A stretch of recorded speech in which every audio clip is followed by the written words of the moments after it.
ನಿನ್ನಿಂದಲೇ ನಿನ್ನಿಂದಲೇ ಕನಸೋಡು ಶುರುವಾಗಿದೆ.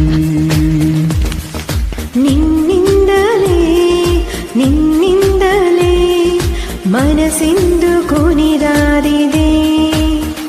ಈ ಎಡೆಯಲ್ಲಿ ಸಿಹಿಯಾದ ಕೋಲಾಹಲ, ನನ್ನೆದುರಲ್ಲಿ ನೀ ಏಕೆ ಬಂದಾಗಲೇ